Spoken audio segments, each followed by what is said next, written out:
Good morning, students, and this is your translation book, chapter number 4, kinds of nouns, यानी कि संज्ञा के प्रकार। संज्ञा कितने प्रकार की होती है?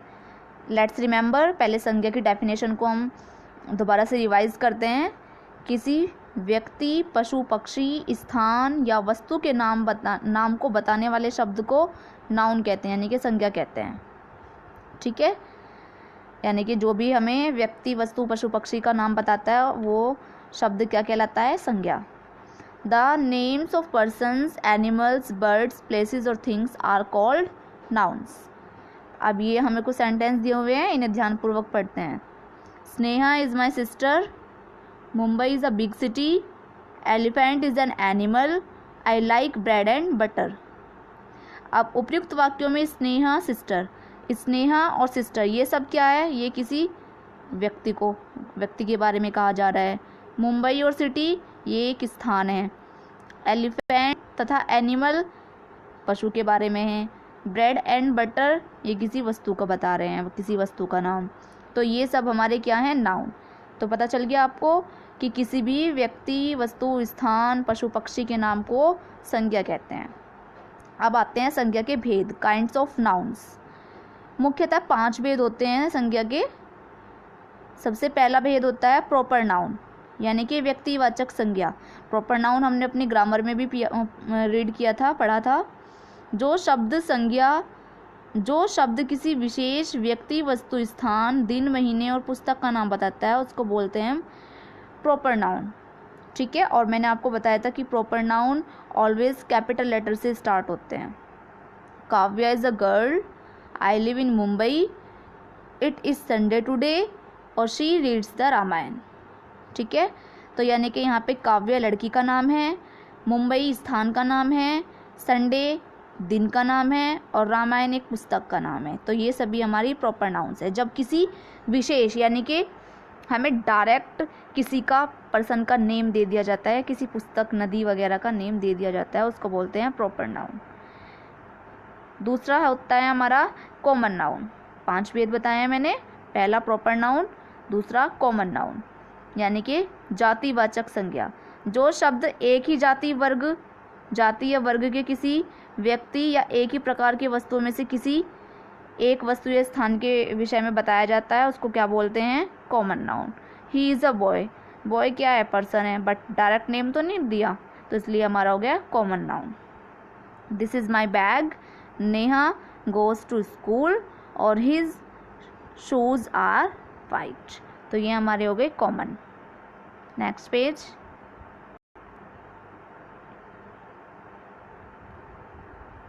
ये बॉय, बैग, स्कूल और शूज़ शब्दों में एक ही प्रकार के व्यक्ति, वस्तु, स्थान का बोध हो रहा है, इसीलिए ये हमारे हो गए कॉमन नाउन। नेक्स्ट है हमारी कलेक्टिव नाउन, यानी कि समूहवाचक। जो शब्द किसी व्यक्ति, पशु या वस्तु के समूह का बोध कराएं उसको क्या बोलते हैं? Collective nouns. यानी कि जो चीज़ें समूह में होती हैं उनको क्या बोलते हैं? Collective nouns. We are happy family, I saw a big crowd of people, a bunch of grapes is kept on the plate, the class is making a noise. तो उपयुक्त वाक्यों में फैमिली, क्राउड, बंच तथा class ये सब क्या है? व्यक्ति व वस्तु के समूह का हमें बोध करा रहे हैं, तो इसलिए हमारी हो गई ये कलेक्टिव नाउन्स। नेक्स्ट नंबर है मटेरियल नाउन, यानी कि पदार्थवाचक संज्ञा। जो शब्द किसी ऐसे पदार्थ या वस्तु का बोध कराए जिससे हम कोई और वस्तु भी बना सकते हैं, जिससे अन्य कोई वस्तु भी बनाई जा सकती है, उसको क्या बोलते हैं? Material noun. ठीक है, जैसे कि your watch is made of silver. अब सिल्वर से वॉच ही थोड़ी बनती है। सिल्वर मीन्स चांदी, चांदी से वॉच ही थोड़ी बनती है, और सारी चीज़ें भी बनती हैं। तो ऐसी नाउन को जिस मटेरियल से, जिस पदार्थ से हम कोई और वस्तु भी बना सकते हैं उसको बोलते हैं material noun.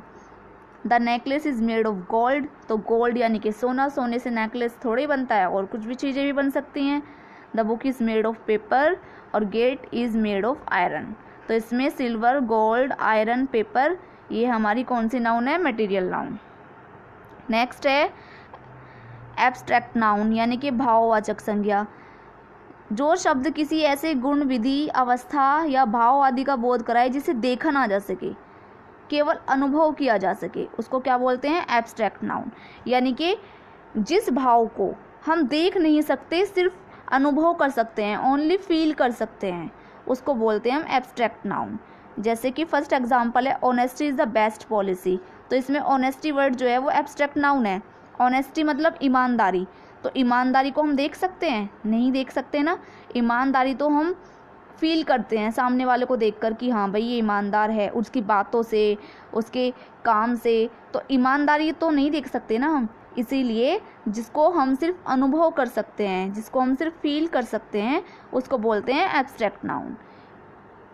Greed knows no bound, death is certain, we must speak the truth. तो ऑनेस्टी, ग्रीड, डेथ और ट्रूथ, यह सब हमारी क्या है? Abstract nouns. मॉडर्न यानी कि आधुनिक ग्रामर में नाउन्स को दो पार्ट्स में डिवाइड किया गया है, काउंटेबल नाउन और अनकाउंटेबल नाउन। काउंटेबल जिसको हम गिन सकते हैं, यानी कि जिस नाउन को गिना जा सकता है उसको बोलते हैं काउंटेबल नाउन, और जिस नाउन को गिना न जा सके उसको बोलते हैं अनकाउंटेबल नाउन।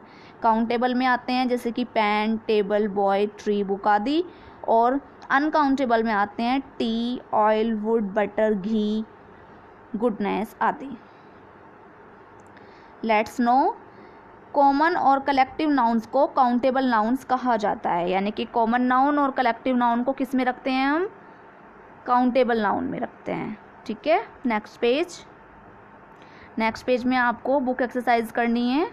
Let's practice. ये सही ऑप्शन पे आपको एमसीक्यूज हैं, टिक लगाने हैं। फर्स्ट है, जो शब्द किसी विशेष व्यक्ति, वस्तु, स्थान के नाम को बताता है उसको क्या बोलते हैं? Proper noun. किसी विशेष के बारे में बात हो रही है यहाँ पे। जो शब्द एक ही जाति या वर्ग के किसी व्यक्ति, वस्तु, स्थान के विषय में बताए उसको क्या बोलते हैं? Common noun. जो शब्द किसी व्यक्ति, पशु, वस्तु के समूह यानी कि कलेक्टिव नाउन। जो जिस पदार्थ से अन्य वस्तु बनाई जा सके, पदार्थ से, पदार्थ यानी कि मटेरियल नाउन्स। ठीक है, और इसका बाकी बी, सी और डी आप खुद करेंगे। बी में नाउन की परिभाषा लिखनी है, आपको पीछे गिवन है, वहाँ से आप यहाँ पे लिख लेंगे। लर्न करके लिखे तो बेटर है। नाउन के कितने भेद होते हैं, उनके भेद लिखने हैं। उसके बाद यहाँ पर डी में आपको क्या करना है? नाउन को अंडरलाइन करना है, और यहाँ जो स्पेस गिवन है इसमें आपको उसका काइंड बताना है कि वो किस काइंड की है। जैसे कि फर्स्ट वाला है, the Gita is a holy book. ठीक है, तो गीता क्या है? गीता हमारी नाउन हो गई और बुक हमारी नाउन हो गई। ठीक है, तो इसमें दो नाउन हो गई। अब इन दोनों के कौन से काइंड है वो आपको यहाँ पर लिखने हैं। इसी तरीके से आपको ये सारे सेंटेंस करने हैं, अपनी बुक में ही करने हैं ये। ओके, और ये वाला चैप्टर आपका कंप्लीट हो गया।